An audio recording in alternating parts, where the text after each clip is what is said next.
जोङो actually United बड' पिपल फेडारेशना बिटिसिनि बायजोआव थानाय जा बर' बा BKWC काउन्सिलनि आन्दाराव जा थानाय बर' बेल' नङा बिटिसिनि बायजोआव थानाय बुहुमनि साफ्रोमबो जोङो बर' जातिनि थाखाय खामानि मावनो होननानै दानाय मोनसे बे आफाद इउनाइटेड बड' पिपल फेडारेशन। जोंहा इउनाइटेड बड' पिपल फेडारेशन हिसाबै जोंहा गोबां खामानि मावनो गोनां दङ। एक्चुअली जोंनि आगोल एक्जिस्टिं जोंहा UBPO होननाय मोनसे आफाद दंमोन। बे आफादा दिनै BKWC काउन्सिल मोननानै BJPजों माने लाफा जानानै बिथांमोना बर' जातिनि साननाय हनाय बर' जातिनि गांनाय उखैनाय बेफोरखौ बिथांमोना बावगारलांबाय। बे बावगारलांनायनि जाहोनाव जोङो दुखिनानै जोङो जों दुखुजों जों मोनसे इउनाइटेड बड' पिपल फेडारेशन दादोंमोन। आरो बे बेलायै जोङो दिनैसिम आसामनि मोनफ्रोमबो जिल्लायाव जोङो जिल्ला आफाद दानो हाबाय, आनसलिक आफाद दानो हाबाय आरो दिनैसिम जोङो मोजां खामानि मावलांनो सानदों। आरो इउनाइटेड बड' पिपल फेडारेशनै जोंनि जा BKWC काउन्सिल बे काउन्सिला दिनैसिमबो इलेक्सन जानो थाखाय बिथांमोना आसाम सरकारजों थगायजागासिनो दङ। बे BKWC काउन्सिला इन्टारिमावनो दङ। बे इन्टारिमा अनलि फर 6 मान्थनि थाखायल' जायो। नाथाय बिथांमोना दिनै एक्सटेनसन खालामै दिनै 5 बोसोर जाबाय। 5 बोसोरसिम दिनैसिम बिथांमोना भिलेज नटिफिकेशनखौ कमप्लिट खालामनो हायाखै, कनस्टिटिउसि कमप्लिट खालामनो हायाखै। दिनैसिम गवालपारा आरो राभा आसमनि जा बर'फोर बिथांमोनखौ दिनैसिम माने मोजां लामायाव लाबोनो हायाखै। बेनिफ्राय सनितपुर आरो बिश्वनाथ बे मोननै जिल्लाखौबो BKWCनि आन्दाराव सोसननो हायाखै। माने बिटिसिनि बाहेरायाव थानाय गोबां बर' जातिनि गुलाय गुजाय बे गुलाय गुजायफोरखौ बिथांमोना दिनैसिम सिडिउल खालामनो हायाखै। बेनि दुखुआव जोङो दिनैसिमबो जोङो नाजागासिनो दङ। जोङो आसामनि गिबि मन्थ्रि डक्टर हिमन्त बिश्व शर्मानि सेराव जों गोबां खेब मेम'रेन्डाम हैबाय, गभर्नरनि सेराव गोबां खेब मेम'रेन्डाम होबाय जे जों BKWCनि इलेक्सन जानांगौ आरो फुल फ्लेजेड जानांगौ। नङाब्ला जोङो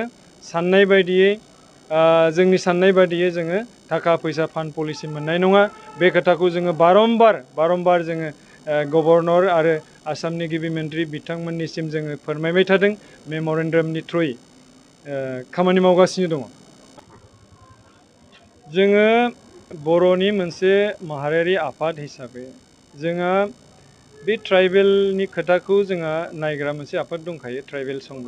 बे ट्राइबेल संघआ इतिमध्य गावसोरनि साननाय हनाय आरो ट्राइबेलनि जा नर्म्स बे नर्म्सफोरखौ फोरमायनानै बिथांमोना सोरखौ लानो हागोन सोरखौ लानो हाया बेयाव बिथांमोना अलरेडि मत होखादों।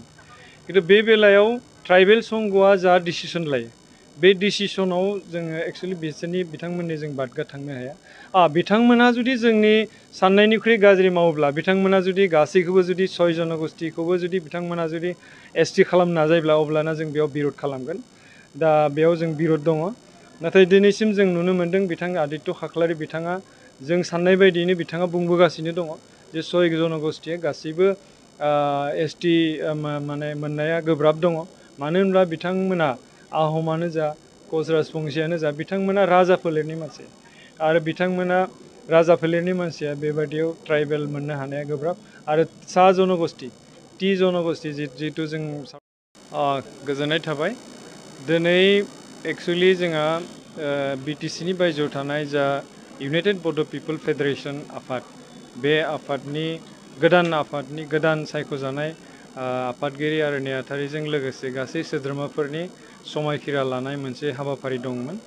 आरो बे हाबाफारिखौ लानायनि सिगाङावनो जोंहा मोनसे माने कन्डलेन्स हिसाबै जोङो UN ब्रह्म बिथांनि सेराव आलारि बाथि सावनानै आरो लोगोसे दाखालि जोंनि जा माने मेथाइ खनगिरि बिथां जुबिन गार्ग बिथांखौबो जों आलारि बाथि सावफानानै जयै आनान गसाइनि सेराव आर'ज गाबनानै जोङो दिनै बे इउनाइटेड बड' पिपल फेडारेशननि आङो डक्टर बाबु बर' आफादगिरि हिसाबै आङो समायखिरा लाबाय आरो गाहाय नेहाथारि हिसाबै जोंहा पबित बसुमतारी बिथां गलाघाटनिफ्राय बिथाङा समायखिरा लाबाय आरो AGS एसिस्टेन्ट जेनेरेल सेक्रेटारि हिसाबै जोङो सान्तनु खाख्लारि बिथां गवालपारानिफ्राय लाबाय आरो AGS जोंहा गोबां दङ जेरै अरुण ब्रह्म बिथां इनिफ्राय नबजित बर' आरो कानु बर' बिथांमोना एसिस्टेन्ट जेनेरेल सेक्रेटारि हिसाबै समायखिरा लाबाय आरो बेजों लोगोसे